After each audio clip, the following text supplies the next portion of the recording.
Good morning. My name is Jane Herron, and the topic this morning is the mirror of your mind, the mirror of your life.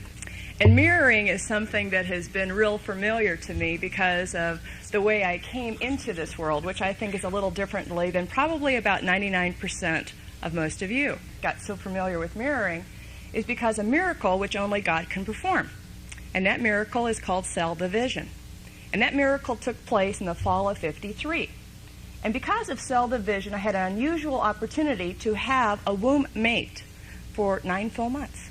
It was really wonderful because I had the opportunity to experience advanced intimacy, advanced communication skills, and understanding what it meant to live in a very small, dark place for 9 full months. It was an unusual experience to have a womb mate because I had an opportunity to have wonderful womb temperature, 98.6. Wonderful womb service, better than any hotel that I would actually go to. And let's see, there kind of came a little bit of stress when my 9-month lease became to come to the end. And when that 9-month lease came to the end, the stress of knowing that I had to move was beginning to get overwhelming. I was getting a little pushed out of shape. I was hearing some heavy breathing. And all of a sudden, I decided that it was time to move out of darkness into lightness and discover who I really was, which I came out as a twin. Now, most identical twins, when the cell divides, is kind of interesting because in 1 out of 1,000, cell divides this way. And you have 2 lefties or you have 2 righties. With identical mirror twins, which is my sister and myself, the cell divides this way, which means you separate this way. And it was like living in an I Love Lucy film my entire life.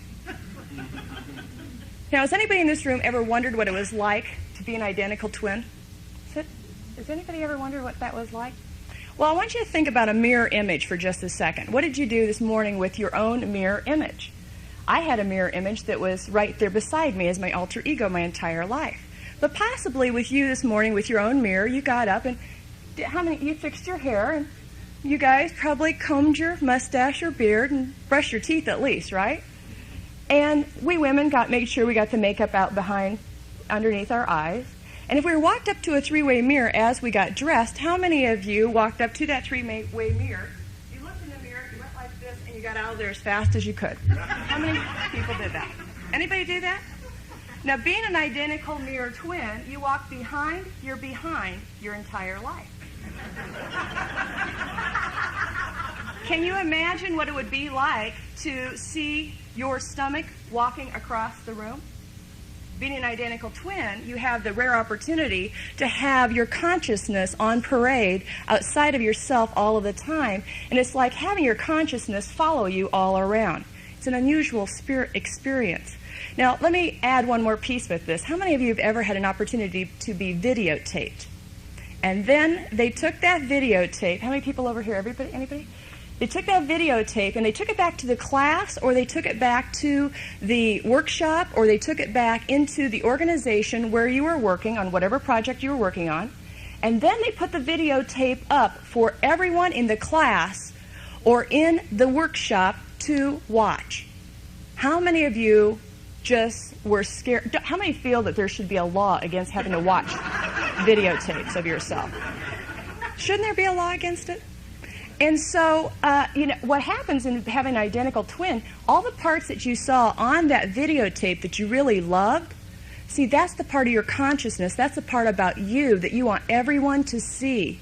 But the parts on that videotape that you didn't like so much, that you hoped that, when everybody saw it, you could put your hand over the camera, or you could say, I was just kidding, life was rough right then. And you're kind of hoping that they would give you a break, but sometimes it's not quite that easy. Now, being an identical twin, knowing the idea that you're supposed to double your fun and double your pleasure was kind of an interesting thing. And for over 30 years in twinning, I found that I actually never had the opportunity to know my own thoughts. I never had an opportunity to know my own feelings, and I didn't really know who I was. And I realized that I had come out of darkness at one point. And there came a point about 6 years ago that I made the choice that I needed to go back into darkness and de-twin. Now, many of us have had to experience some form of darkness, and they don't call it de-twinning. They may have called it divorce. And divorce is a process that is a wonderful growing experience which we have had to identify and understand the separation process, the identification process, and the maturation process. And only through this growth process do we really find out about who we really are.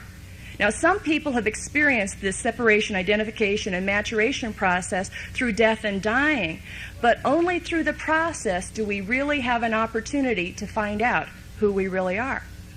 But in detwinning, how do you ever really separate from your mirror image? Could you imagine how you could possibly separate from your mirror image? How is it that that part of you that you see on video, how could you leave that part of you behind and start all over again with a brand new image so that everyone would see you differently? How could you separate yourself from your own mirror image, from your own consciousness? Well, I lived in a state of depression, anger, and real frustration for a number of years in going through the separation, identification, maturation process because, and I decided, okay, maybe the best way to do is just to get away from my sister and to move completely away from her. Sometimes we try to do that. We like to try to move away from outside experiences. We try to move away from the circumstances, knowing that if we can get far enough away from that circumstance, that it won't follow us to California. But it does. And I found myself, I was living in Los Angeles, this is about 1985, and I was trying to control that video camera image. I was trying to control the outside circumstances, and I really was angry. I was very upset. I was very confused. I did not know which way to go. And all of a sudden, I met someone, and they suggested that I go to a church called the Church of Religious Science, a place where they would combine religion, philosophy, and psychology. Sounded pretty interesting to me. I wasn't doing speaking at the time, but I was possibly thinking that that might be something I'd like to go do. Now, here was a place where they studied a science called the science of mind. I had no idea what it was, but the one thing that really intrigued me was that there was a female minister named Peggy Bassett. And I went and I thought, I'll sit down and go into Huntington Beach and find out a little bit about what she has to say. Now, I can remember on the very first sermon, because I took copious notes, I couldn't believe that there's this outstanding woman standing in front of an entire group of people sharing her thoughts. Because, you know, I'd come from the apparel industry, I'd worked with 3 Fortune 500 companies, and there were not very many women standing out in front of the group. Here was a woman that was quoting Ernest Holmes, and this is what she said. She said, "Life is a mirror reflecting back to us the conditions which are the images that we hold in our mind. Every thought that we think tends to take form and become a part of our experience. The mirror of our life, the mirror of our mind." He went on to say, "Fling out the thoughts into the universal intelligence with the assurance of one who knows they are divine and dares to claim all there is. You will find that life will honor that request to the one who knows and acknowledges his divinity. That person becomes a magnet for his good." You mean that here I was trying to control these outside circumstances, the chaos in my life, and what I was really noticing was my own fear in form. And I was beginning to realize I was really out-picturing what I was feeling in my thoughts and my feelings, and here I came to a church that said if I just changed my mind, I could change my outside experience. That seemed profound to me. Now, there was an old Hindu legend that was once told where all the gods had come together, and what had happened is they had misused their divinity. And in misusing their divinity, they had decided to have a council meeting. And in having this council meeting, they got together and they had all of the lesser gods come together. And the big question was, because they had misused their divinity, was that they made a decision that it was time for them to go out and hide this divinity someplace where man could not find it. And the big question on the council meeting was, where will we hide this divinity? Now, the first council member said to Brahma, he said, where we should hide it is we should dig a very deep hole, and we should bury it deep, deep, deep into the earth. And Brahma says, no, we cannot do that, because over time, man will excavate, he will turn over every rock, every stone, and at some point, he will find his divinity because he will be looking deep into the earth.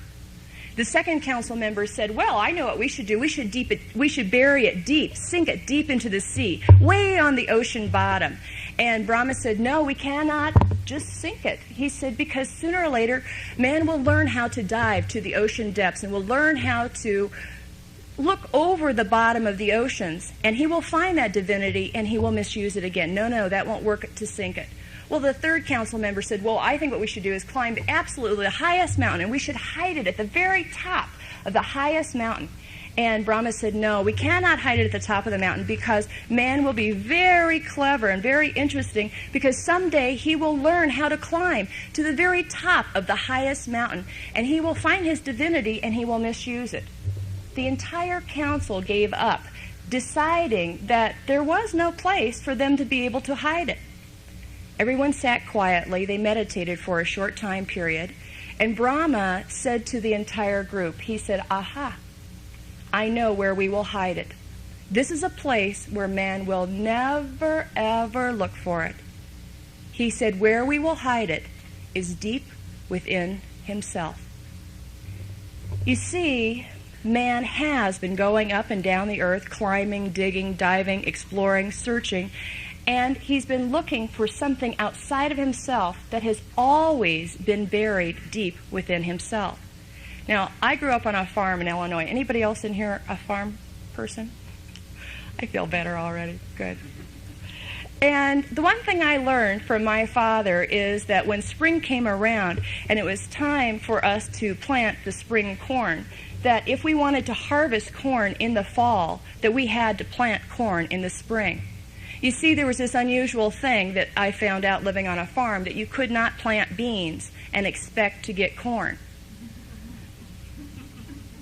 But what made the perfection of the harvest really would depend on two things. One, the quality of the seed, and number two, the attention to the growth.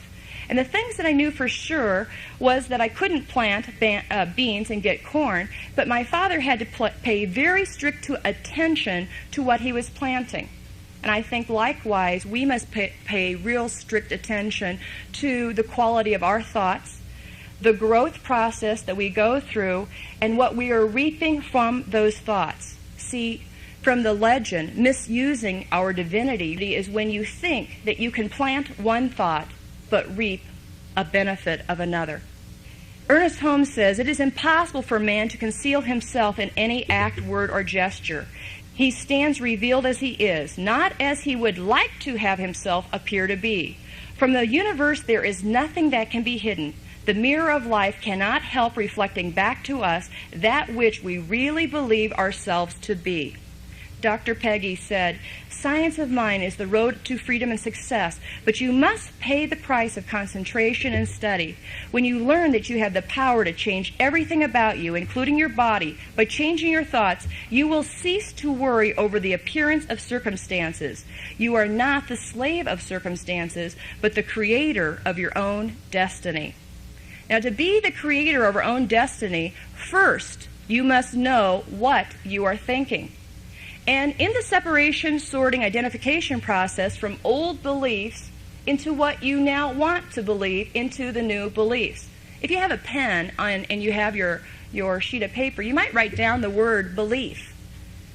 And then scratch off the first two letters and the last two letters and circle the three letters left in the middle. And what do you have? A lie. Because in the middle of all beliefs is a lie. And when you choose to create a new belief, we may have to realize that accentuating the positive means that we have to focus on a new affirmation that may not feel like a truth, but believing is seeing. It's not seeing is believing. I somehow found out that through the separation, identification, and maturation process, it was so confusing for me myself, that someone told me when I was living in Los Angeles that to learn the separation, identification, and maturation process, that's important to teach what you need to learn. And so I developed a training which I call Conditions of Deliverance. And in that training, I like to use a lesson which I call the Law of Seven, which I'd like to share with you. And there are 7 laws that will deliver you into your personal power, which will deliver you into your own personal divinity so that you can co-create your life. law number 1 is when we basically are beginning to wake up and realize that we need to make a change. That's usually when we're at a state of consciousness of when we're saying, I don't know what I don't know. I don't know what I don't know. I don't know what I don't know about science of mind. I don't know what I don't know about going to work tomorrow on this new job, on this new project. I don't know what I don't know about being a public speaker. I don't know what I don't know about giving my first sermon. I don't know what I don't know. And when you don't know what you don't know, it is called a state of insanity. It is also being a virgin on a project. So virginity, I guess, does relate to some form of insanity.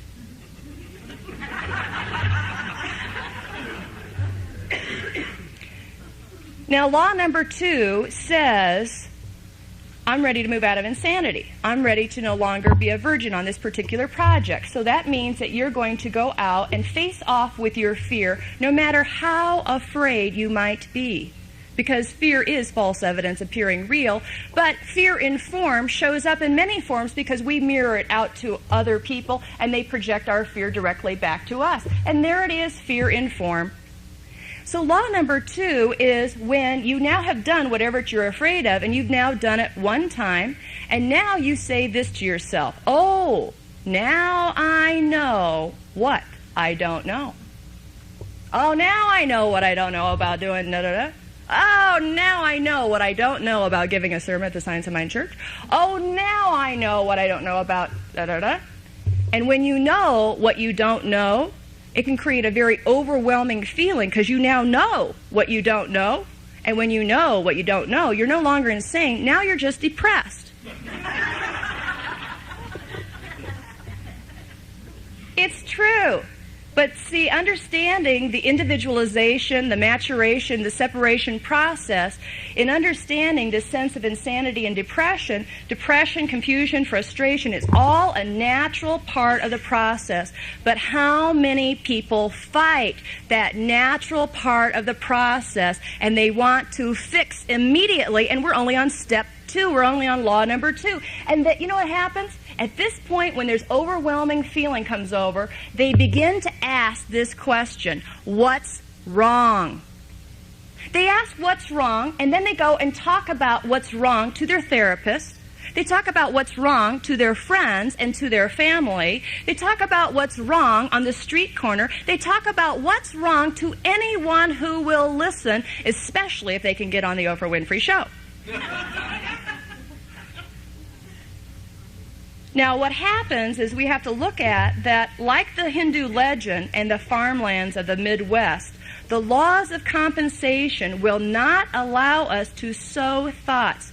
Not only sow thoughts, speak thoughts, think thoughts, act thoughts. We cannot sow thoughts of one kind and reap the fruits of another.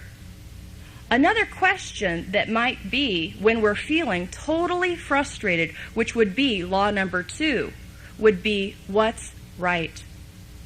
What's right with me? What strengths do I really have? Where are my inner strengths? Where is my divinity? How can I tap into myself? Now, law number 3 is when you're feeling overwhelmed, it is time to stop. It is time to go within, and it's time to determine what you don't know. And I suggest that in step number 3, you make an I don't know list. And this I don't know list could be laborious. I don't know how to speak. I don't know how to do this. I don't know how to run a computer. I don't know how, whatever it is that you don't know, you make that into an I don't know list. Now, true, that might feel overwhelming, depressing, frustrating, angry, upsetting, all of those negatives, but that's a natural process. We know that at this time. But what you want to do with that list is then become proactive, and you go from I don't know into making that list your to-do list. And then it is important to prioritize that list of what you're going to do first. Where will you focus your energy? Because whatever you focus will grow. And focusing on law number 4. And law number 4 is determine what do I really want. And don't settle for less. How many people got the opportunity to watch the movie Thelma and Louise? It's a really funny movie. And Thelma said to Louise, she said, make sure that you are noticing what you want, because you get in life what you settle for. You see, we have to know what we want, and knowing what you want means that you have to use your body. You have to use your mind and your imagination.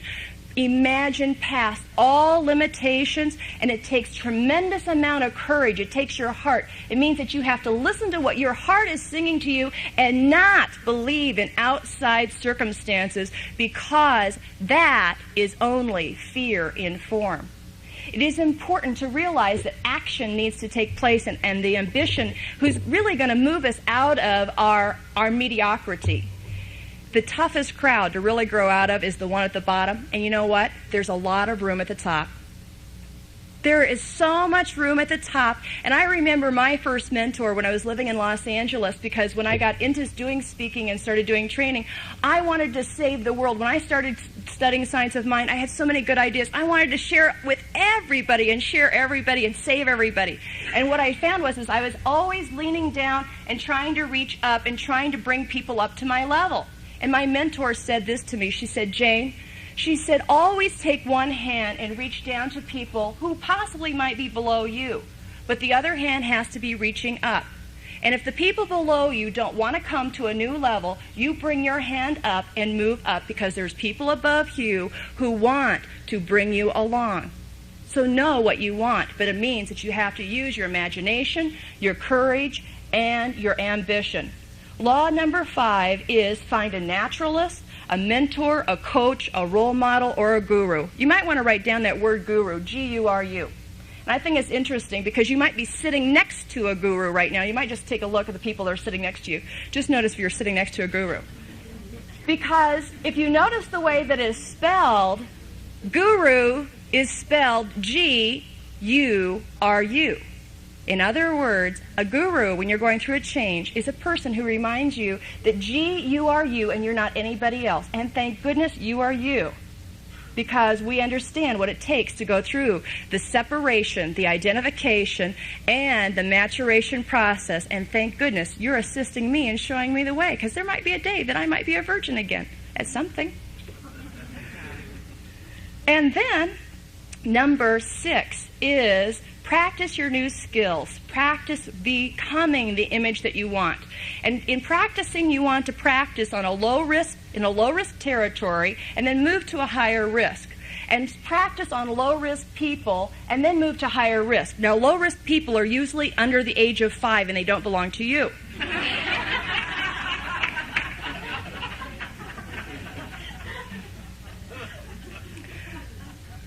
Now, law number 7 is go teach someone else what you think you know. Now, when you go teach someone else what you think you know, you find out right now what you do know and what you don't know. And immediately, it gives you instant feedback on how much more learning you might need to know and where you might have to go out and find another guru, you might have to go find another coach, because you now have a longer list of things that you may need to go and work on for yourself. So go teach someone else. Now, these laws have been taught to me by some very powerful women over the last 5 or 6 years. And I've had some great mentors that have come through the Church of Religious Science and throughout my travels over the last 6 years. And one story and one person I want to tell about in particular was a woman I met right here in Utah. And her name was Jenny. And this woman was a naturalist. She was out, and she took people out into outdoor trainings, and she was a wilderness woman. Now, this is a woman that I met her, and she had told me about the time when she had just come off of a 3-day pack trip. And as she was coming back off of this 3-day pack trip, she had said that she had experienced a very unusual experience on this 3-day trip. On the first day of her pack trip, she had taken her horse up onto the side of this mountain. She had ridden into this meadow, and into this meadow she saw a large barnyard. And in the middle of this barnyard, there was a whole group of clucking chickens in this barnyard. Lots and lots of chickens in this barnyard. And in the middle of this barnyard was a full-grown eagle. Now, this seemed rather peculiar to this woman, and she thought it was unusual that there would be an eagle pecking chicken seed with the chickens. So she decided to walk into the barnyard, walk into the chicken coop to find the barnyard keeper. And she walked in and she said to the barnyard keeper, she said, "Excuse me, sir," she said, "did you know that you have a full-grown eagle in the middle of your barnyard plucking at chicken feed with all of the chickens?" And, you know, this barnyard keeper looked back and he said, "Yeah." He goes, "I know that." He says, "That's Matilda. She's a fine bird, but just a little confused." She says, "You see, there was an eagle's egg out by our front gate, and there was a chicken, one of our hens, sat on her, and she hatched into our barnyard. Matilda thinks she's a chicken, and a chicken she will be." Now, this really disturbed Jenny, because she said to this barnyard keeper, she said, but this chicken has the heart of an eagle. And if it has the heart of an eagle, then it deserves to be in the skies, not on the earth. She said, may I teach this eagle how to fly?" Now, you know, this barnyard keeper's kind of looking at her and like, you know, this woman's real crazy. She's kind of, you know, she's pretty rough looking around the edges and figuring, well, what the heck, give her a try, because she probably won't leave unless we say yes. And so he says, "Sure, go ahead."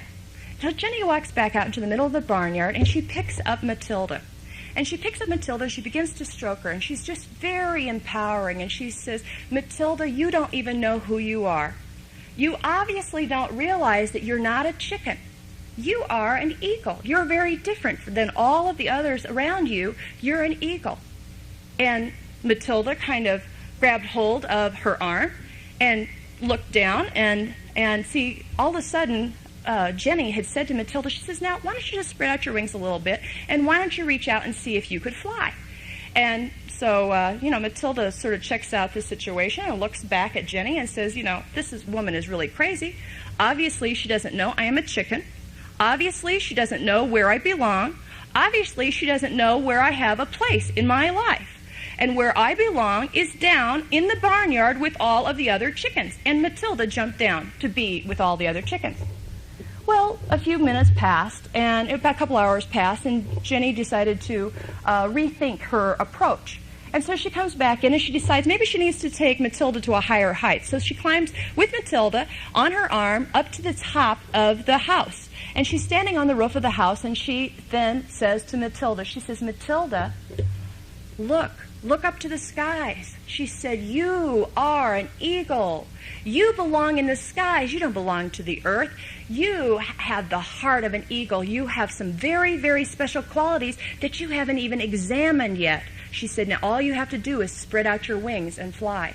Now the more Jenny talked, the more afraid Matilda became.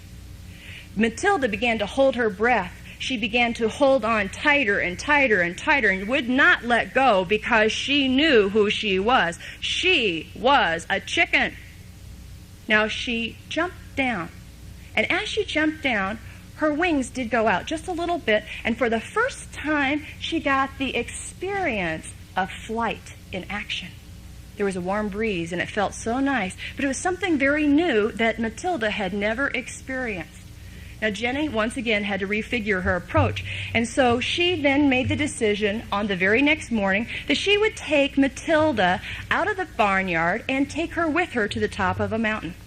As they left the barnyard, Matilda's eyes were glued on that barnyard, because there were her clucking friends. There was what she knew, and she was leaving it all behind. And as they went up the mountain, you know, Jenny was able to all of a sudden catch a glimpse of two beautiful eagles gliding along, flying loop-de-loop.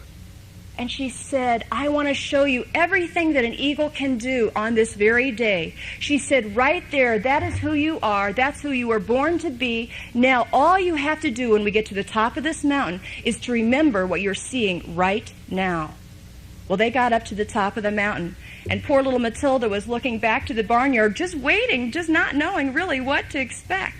And when Jenny got off the horse, she pulled out of her saddlebags a small mirror. And she said to Matilda, she said, "Now take a look at yourself." She said, "Do you see who you are?" She said, "Do you see that you're much like the eagles above? You're not like the chickens below. And it is time for you to identify who you really are." Now, it was a very strange moment when she put that mirror down, because all of a sudden what she found is that as Matilda was having her little talons on her arm, but her arms began to spread out, and the sun was shining, and they were at the top of this beautiful cliff, and Matilda was beginning to relax into who she really was. You see, with a naturalist, with a guru, it makes it so much easier. And all of a sudden, her courage, through her imagination, her courage and her ambition, all of a sudden, with one triumphant swoop, she jumped, and she flew into the skies. Now, this is not to say that she did not ever come back to her barnyard to have a nostalgic visit. There's a pretty good chance that she did do that. She was telling me this story. I found that I was that chicken that was stuck in my own mental barnyard. And I hadn't become a public speaker, hadn't had a chance to really begin to ask myself the questions, to separate, to identify, to mature into my own self-expression. And I realized as I listened to that story that Matilda and I were the same. That I had been stuck in my own mental barnyard, that it was so much easier and so much more comfortable for me to peck away at the old seeds of consciousness, even though they no longer worked, that it was so much easier to be around my clucking friends, so much easier to stay on the lower level than it was to move above who I thought I was. Could that be true for anyone else in this room? You see, I think that when Matilda jumped off that cliff, that I personally could feel myself flying, and I realized that looking at the mirror of life was about these three things. Looking into the mirror of life is about trusting yourself. Number 2, it's about risking beyond your imagination. And number 3, it's about accepting a naturalist along the way. I believe that Matilda is living in each one of us, waiting to fly. And maybe some of us are getting stuck in our barnyards longer than others. But we all have the true potential to fly.